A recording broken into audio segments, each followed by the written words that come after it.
Ciao und herzlich willkommen zu einem neuen Video. Heute sind wir hier in Basel, wie ihr es auch schon gesehen habt, am schönen Messedom. Wir haben uns überlegt, machen wir einfach wieder mal ein Basel antwortet Video.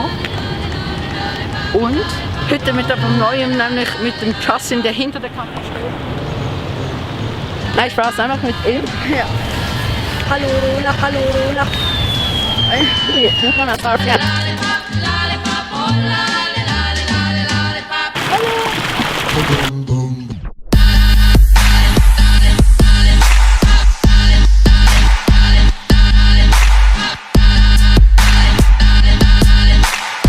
Warum ein Ball runter? Nein. Aber ich muss rein ins Traum. Größte Berg in Amsterdam. Keine Ahnung. Ich kann mit dem auf YouTube. Sind wir so doppelt auf der Straße. Wieso ist ein Ball rund? Keine Ahnung, weil es ist halt einfach so. Ja, wir wissen es auch nicht.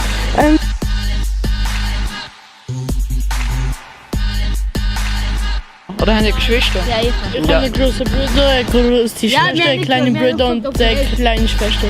Und deine Brüder oder deine Geschwister, haben die auch Geschwister? Nein. Wie heißt Jesus Christus zum Nachnamen? Scheiße. Ja, keine Ahnung. Wie heißt der größte Berg in Amsterdam?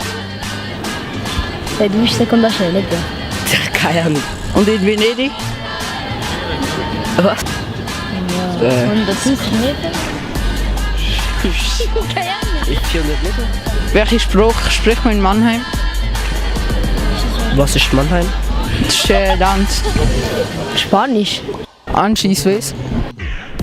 Okay, Folge. Wenn du jetzt noch den Stefan getroffen. Ciao! Ja, ihn könnt ihr auch in der Videobeschreibung abonnieren. Und was denkt ihr, wie groß ist der größte Berg in Venedig? Das ist am Man denkt, Venedig ist alles so Wasser und so. 2000 Meter. Ciao!